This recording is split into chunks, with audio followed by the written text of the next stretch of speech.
справа и позади, и вокруг меня находится Пражский национальный музей. Но перед тем, как мы вообще перейдем к музею, к теме видео, я дам вам 5 секунд. А теперь, когда все пошутили в комментариях про доставку Яндекс.Еды, 2 месяца я живу в Чехии. Разумеется, хочется подбить какие-то итоги, хочется рассказать и ответить, наверное, на какие-то вопросы, которые возникли у меня, возникли, может быть, у вас, и я так предиктивно на них отвечу. Погнали!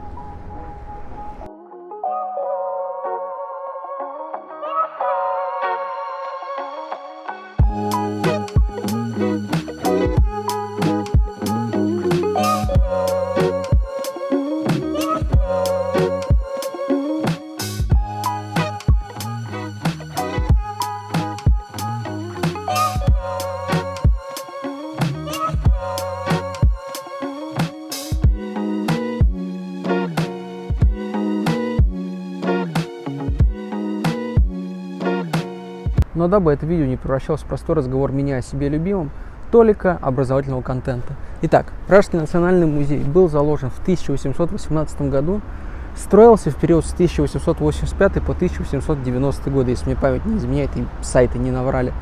Большой, красивый, неоренессансный, является доминантой места, где он расположен. Но в нем есть одна классная деталь, которая меня зацепила с первого взгляда.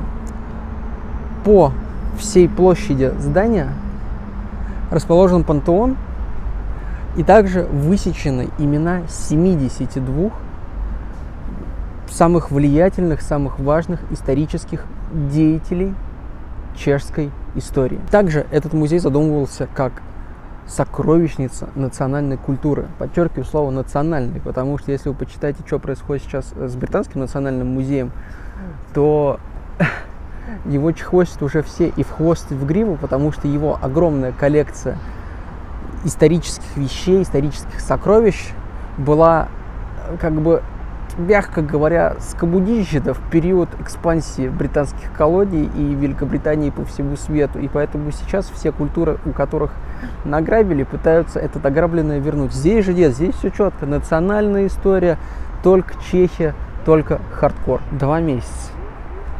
Время пролетело очень быстро между первым и вторым месяцем, и это первое, про что я хочу поговорить. Ход времени действительно ускорился. С чем я это связываю? Рутина. Из-за того, что у меня упал уровень стресса, из-за того, что многие вещи уже стали обычными, каждодневными ритуалами, ты перестаешь следить за временем. Ну, то есть ты просыпаешься, идешь на учебу, ешь, занимаешься, видео снимаешь, вернулся, умылся, сделал какие-то задания, что-то помонтировал, лег спать. Так, изо дня в день. Почему это хорошо? Это значит, что я более-менее акклиматизировался, упал уровень стресса, я понимаю правила игры, нет отторжения. Почему это плохо? Теряется хватка, замыливается взгляд. Ты перестаешь видеть какие-то свои ориентиры, у тебя притупляется голод, у тебя притупляются желания. Это нехорошо, я хочу от этого избавиться. Мне в этом помогают близкие, родители, друзья, а также я иногда листаю ленту Инстаграма, захожу кому-нибудь на прямые эфиры. Я смотрю, какие все тоже там, кто переехал, кайфарики, как у них все успешно, как у них все хорошо. И во мне такая зависть и такой голод просыпается доказать то, что я тоже могу вырваться, могу двигаться, могу совершать какие-то вещи, добиваться успеха самостоятельно, что резко вот эта пелена спадает, хочется вгрызаться, хочется двигаться дальше. Это очень круто. Вот опять же, я сейчас в Праге, и у меня такое ощущение, что у меня снова в сутках 48 часов. Я бегаю, я снимаю, я суечусь, потом смотрю на часы. Прошло только 5 часов от подъема, впереди еще целый день, еще столько можно успеть. Звучит как мотивационная речь, но меня это вот реально заряжает. Хочется улыбаться, хочется рассказывать. Вот благодаря таким вещам хочется жить в Европе на еще один день дольше, чем хотелось бы.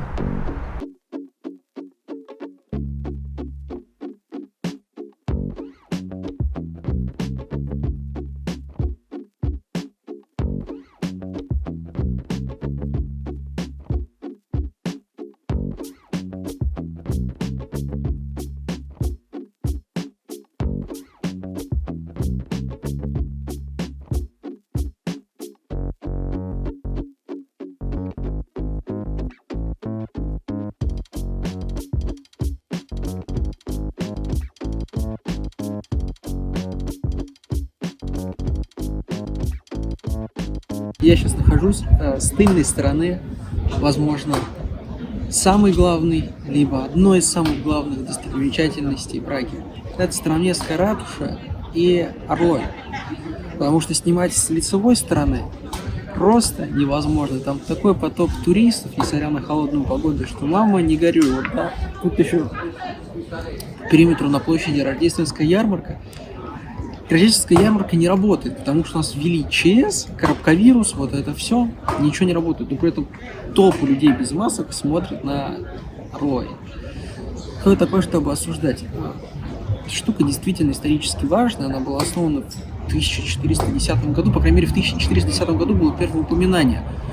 Но я хочу рассказать не столько про сам Орлой, сколько про две прикольные штуки о нем. Реально штучки, про которые хочется, так сказать, рассказать ими, поделиться, потому что это детали. А в них всегда кроется дьявол. Вот все приходят к Орлою, смотрят на это все, циферблат, фигурки выкатываются. А что, собственно, там за циферблаты? Их несколько. Первый – это астрономический циферблат, он показывает старочешское время. Второй циферблат – это среднеевропейское время. Третий циферблат – это вавилонское время. И четвертый циферблат – это звездное время. Также там отображается время восхода и захода Солнца, расположение Солнца и Луны в зодиакальном круге, и при этом, при всем, астрономическое время базируется на птолемеевской модели, то есть оно геоцентрично. И под этот замечательный бой курантов хочется рассказать еще одну историю. Как любое историческое здание, это прошло крещение огнем. Под самый конец Второй мировой войны, по-моему, это было 5 мая 1945 года, в Праге вспыхнули сильнейшие антинацистские восстания, строились баррикады, ополчения. Нацикам натурально начали стучать по каске. Нацистам это не понравилось, и они начали эти стихийные восстания подавлять. Но есть такая штука в Чехии, называется чешский розглас, оно же чешское радио. И это чешское радио транслировало воззвание к чешскому народу, потому что не сдавайтесь, бей нациков, спасай Чехию. И один из передатчиков находился в башне Староместской ратуши. Нацисты этого диджейского хода не оценили и начали обстрел из зенитных орудий. Один из снарядов был зажигательный, он, к сожалению, попал, он сработал, начался пожар, пострадала башня, пострадала ратуша, пострадал Орлой. Но все, слава богу, починили, восстановили, и все ходит. И это прекрасно, потому что астрономические часы, которые там расположены, являются третьими в мире по возрасту и самыми древними, которые до сих пор работают. Я недавно проводил опрос у себя в Инстаграме, в сторис, чисто со своими ребятками пообщаться, потому что захотел, что-то соскучился. Один из вопросов, которые мне задали, было, началось ли у меня мышление на чешском языке, и вообще, что там с языком, как учеба и так далее. Удивительный факт, но сейчас я мыслю больше по-русски, чем по-чешски, нежели в первый месяц. Я связываю это с тем, что в первый месяц был уровень стресса довольно высокий, мозг просто очень быстро врубался в контекст чешского языка. Сейчас я больше думаю на русском, нежели на чешском, но конверсия мыслей из русского в чешский намного лучше, чем она была в первый месяц.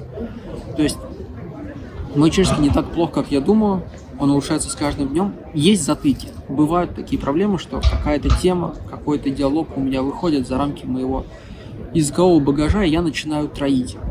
Но я начал с этим бороться, я завел себе блокнотик, в который я в конце дня выписываю выражения, в которых я путался, которых мне не хватало, и я стараюсь их заучить, чтобы потом уже не было с этим проблем. Я стараюсь не пользоваться английским языком от слова совсем. Бывают моменты, да, что я срываюсь на английский язык, потому что мне хочется донести какую-то мысль. Но на учебе 90% информации чешский язык. Я понимаю где-то 70-80% от того, что говорят лекторы. В том числе потому, что у меня улучшился чешский, но также потому, что я все-таки уже пришел в магистратуру чуть-чуть прокачанным, и у меня достаточно широкий кругозор. То есть я могу что-то не понять по-чешски, но понимаю общий контекст и свои знания, я понимаю, какую информацию мне хотят донести. В общем, язык не стагнирует, язык развивается. Я часть контента, да, до сих пор какую-то потребляю по-русски, но это из интернета. Но именно в самой Чехии я не коммуницирую с русским. Не то, что я от них шарахаюсь или еще что-то. Нет, я не то чтобы и стремлюсь ко встрече, потому что целая Россия русских, с которыми я могу поговорить на родном и дорогом мне национальном языке. Здесь же, находясь в Чехии, находясь в Европе, хочется развиваться именно в национальном языке, хочется говорить по-чешски лучше. Неотъемлемой частью любой культуры является ее язык. И пренебрегать языком, находясь в другой стране, достаточно именно, причем долгое время, то есть с целью ассимиляции, изучения культуры, изучения жизни, это глупо. Так что, если вы едете в какую-то страну, старайтесь изучать язык, потому что благодаря этому вы сможете понять больше культуры, чем без языка.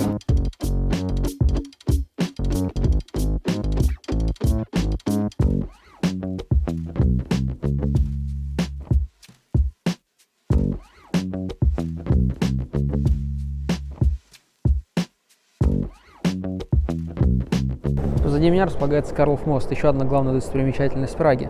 Он был заложен, по-моему, в 1402 году и изначально назывался, по-моему, Пражским мостом. И только потом его переименовали в Карлов мост. С ним связано много исторических событий. Он, в принципе, соединяет два исторических района. По нему, да, там и войска переправляли, и он запечатлен многократно в художественных произведениях, но да, он очень красив. Там очень красивые статуи, ты прям вот поражаешься, что это мог сделать человек. Но как же много на нем туристов. Я, конечно, могу звучать как старый дед, и я этого не отрицаю, но мне очень сложно наслаждаться каким-то произведением искусства, архитектуры, когда мимо тебя просто снуют толпы людей с телефонами, голосят, все экскурсоводы, все что-то рассказывают, чуть ли не в очереди становятся, чтобы с чем-то сфоткаться. Тяжело. Здесь хочу поговорить о внутреннем на каком-то мироощущении от всего происходящего. Потому что за последнее время меня довольно часто начали спрашивать, а скучаю ли я по родине, хочу ли я вернуться. Я каждый раз отвечаю, что если я скажу да, то я совру, если я скажу нет, то я тоже совру. Я родился и вырос в России, я прожил в этой стране 27 лет.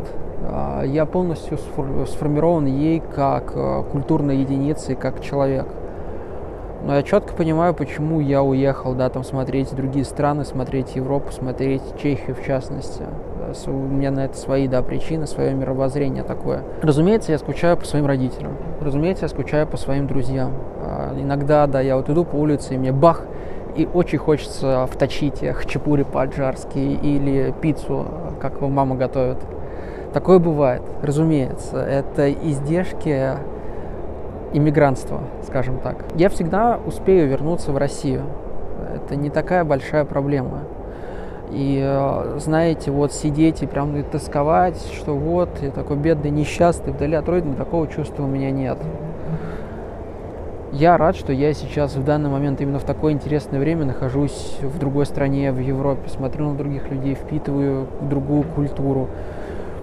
Становлюсь за счет этого умнее, богаче, возможно, мудрее. Да, бывают моменты, что такое клево было бы, например, ворваться, да, там, с Антошей куда-нибудь по старинке, как мы любим, кофейка дернуть, или к Витяю забуриться, поиграть в приставочку, да, там, со Светкой, с Женькой пересечься где-то тоже, посидеть, потрындеть, вспоминать какие-то старые приколы, да, с Полиной в кино сходить. Потому что это мои друзья, это те, с кем я прошел достаточно много, с кем я пережил достаточно много, которые знают меня вот такой, какой я есть. Но с другой стороны, я же понимаю, что я дался полный отчет, на что я подписываюсь, когда я записался на курсы, когда я изучал язык, когда я сдавал экзамены, когда я готовился к переезду, когда я покупал билеты. Все это было не спонтанно. Я к этому шел, причем зерно идеи вообще зародилось задолго до этого, в 2019 году, когда мы в Барселону с Антоном уехали. Мне норм, мне хорошо. Даже несмотря на какие-то проблемы, на какие-то тяжести, на какие-то вот штуки, через которые я прохожу, все круто, все хорошо. Я рад, что я здесь, я рад, что я в этом моменте, я рад, что я в этом времени и в этом месте. Погрустить мы всегда успеем. Нужно двигаться, нужно двигать эту планету своими ногами.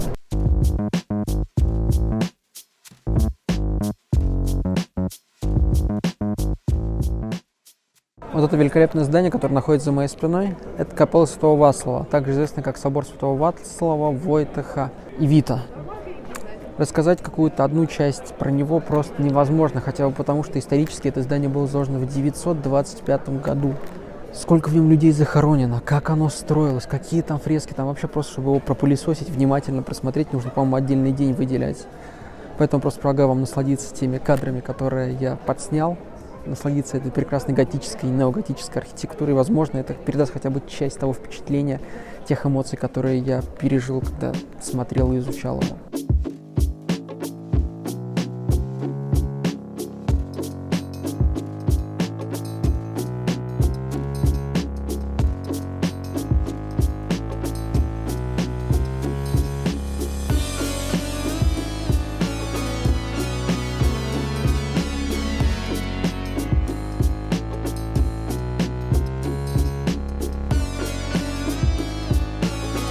Место заключения. Разумеется, у меня не получается все. Разумеется, у меня есть здесь проблемы, есть стрессовые ситуации, и их количество, оно, пока что только растет. Да, у меня на носу зачеты, экзамены, к которым я тоже сейчас готовлюсь, но я не знаю, как это будет проходить.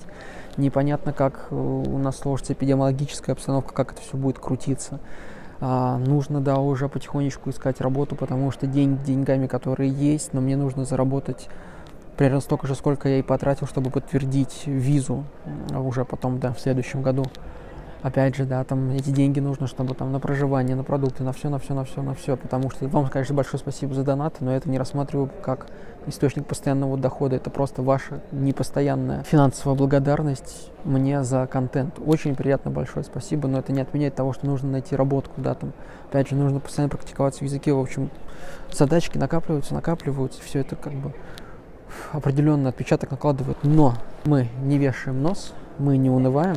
Что нас не убивает, делает нас сильнее.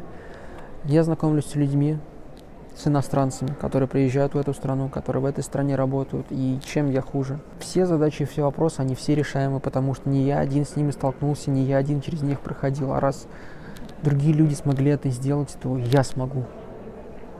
Нужно просто не терять, да, фокусировки, не опускать руки, работать. Безумцы землю ногами крутят, как поется в одной прекрасной песне. 2 месяца, охренеть. Надеюсь, что однажды я сниму, как я прожил в других странах не 2 месяца, а много раз по 2 месяца. Пока что довольствуемся тем, что есть, радуемся каждому дню, делаем дела, не унываем, челезардим каждый день.